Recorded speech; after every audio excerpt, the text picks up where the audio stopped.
when I presented him the argument of Muhammad, like getting a 9-year-old, because even I was shocked. He said, "Well, in the book, I don't really remember the book. Moses, like God led him and said, like take the little girls too." Numbers 31, 15 to 18, specifically 17 to 18. And that means you need to start reading your Bible, because nowhere in that passage does it say those little girls were taken to have sex. Those little girls were taken to be spared from being killed. Because if you read Numbers 31 and not just let him quote 2 verses out of context, you would have seen that in Numbers 31, 15, 18, the women, the Moabite Midianite women, had sexual orgies with the men.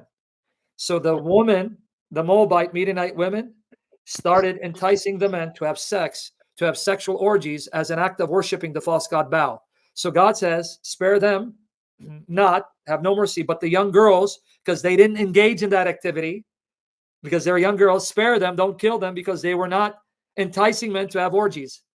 But your friend is a pervert like Muhammad. He thinks by sparing them means have sex with them. No. You get it now? Yes, okay. Did Another you get question that or that no? I got that. Yeah, I got that. I And we got can that. So move on to the basically, it's next for passage. saving them and preventing them from Yes. being a In other sacrifice. words, they would be incorporated in Israelite lifestyle as children, but when they're mature, you can marry them. And let me prove that to you. You ready? Okay.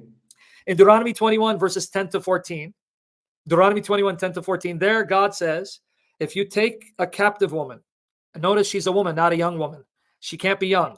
Numbers 31, 17, 18 says, spare the young women who have not known men. Young.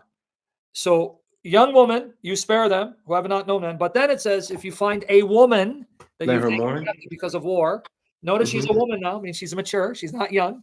You can't have sex with her, it says. You are to give her a month to mourn the death Mm-hmm. of her father and mother, shave her head, change her clothes. After a month, you marry her, make her a wife. And if you divorce her, you can't sell her, you let her go. You see how Okay. humane that command is? Unlike Muhammad, who Okay. Muhammad Okay. 9-year-old says you can take captive women, even married women, and